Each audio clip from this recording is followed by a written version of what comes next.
ಮೆಟ್ರೋದಲ್ಲಿ ಹೊಸ ಯೋಜನೆಯೊಂದು ಬರಲಿದೆ. ನಮ್ಮ ಮೆಟ್ರೋ ಮೊದಲ ಬಾರಿಗೆ ಪ್ಲಾಟ್ಫಾರ್ಮ್ ಸ್ಕ್ರೀನ್ ಬಾಗಿಲುಗಳನ್ನು ಪರಿಚಯಿಸಲು ಸಿದ್ಧತೆಯನ್ನು ನಡೆಸ್ತಾ ಇದ್ದು, ಈ ಯೋಜನೆ ಮುಂಬರುವ ಪಿಂಕ್ ಲೈನ್ನಲ್ಲಿರುವ ನಿಲ್ದಾಣಗಳಿಂದ ಆರಂಭವಾಗಲಿದೆ.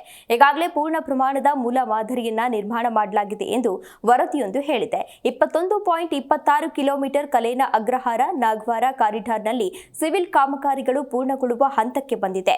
ಬಿಎಂಆರ್ಸಿಎಲ್ ಪಿಎಸ್ಟಿಗಳು ಸೇರಿದಂತೆ ಪ್ರಮುಖ ವ್ಯವಸ್ಥೆಗಳ ಹಳಿಗಳ ಜೋಡಣೆ ಕಾರ್ಯವನ್ನು ಆರಂಭಿಸಿದೆ ಎಂದು ವರದಿಯನ್ನ ಮಾಡಲಾಗಿದೆ. ಈ ಬಾಗಿಲುಗಳು ಎಷ್ಟು ಉಪಯುಕ್ತವಾಗಿವೆ ಎಂದರೆ, ಮೆಟ್ರೋ ಅದರ ಗಮ್ಯಸ್ಥಾನದಲ್ಲಿ ಸರಿಯಾಗಿ ಬಂದು ನಿಂತಾಗ ಮಾತ್ರ ಈ ಬಾಗಿಲು ತೆರೆಯುತ್ತದೆ. ಜೊತೆಗೆ ಇದು ಜನ ಮೆಟ್ರೋ ಹತ್ತುವಾಗ ಆಕಸ್ಮಿಕವಾಗಿ ಬಾಗಿಲು ಬೀಳುವುದನ್ನು ಕೂಡ ತಡೆಯುತ್ತದೆ. ಇತ್ತೀಚಿನ ದಿನಗಳಲ್ಲಿ ಪವರ್ ಹಳಿಗಳ ಮೇಲೆ ಬಿದ್ದು ಆತ್ಮಹತ್ಯೆಯನ್ನ ಮಾಡಿಕೊಳ್ಳುವ ಪ್ರಕರಣಗಳು ಹೆಚ್ಚಾಗಿದೆ. ಆದರೆ ಪಿಎಸ್ಟಿಗಳಿಂದ ಇಂತಹ ಪ್ರಕರಣಗಳು ಕಡಿಮೆ ಆಗಲಿದೆ. ಇದರ ಜೊತೆಗೆ ಪಿಎಸ್ಟಿಗಳು ಪ್ಲಾಟ್ಫಾರ್ಮ್ಗಳಲ್ಲಿ ಸುರಂಗ ಮಾರ್ಗದಲ್ಲಿ ಉಂಟಾಗುವ ವಾಯು ವಿನಿಮಯವನ್ನ ಕಡಿಮೆ ಮಾಡುತ್ತದೆ. ದೆಹಲಿ, ಮುಂಬೈ ಮತ್ತು ಚೆನ್ನೈನಲ್ಲಿರುವ ಮೆಟ್ರೋಗಳಲ್ಲಿ ಈಗಾಗಲೇ ಈ ತಂತ್ರಜ್ಞಾನವನ್ನು ಅಳವಡಿಸಲಾಗಿದೆ. ಆದರೆ ಬೆಂಗಳೂರಿನಲ್ಲಿರುವ 83 ನಿಲ್ದಾಣಗಳಲ್ಲಿ ಯಾವುದಕ್ಕೂ ಇದನ್ನು ಅಳವಡಿಸಿಲ್ಲ ಎಂದು ಹೇಳಲಾಗಿದೆ.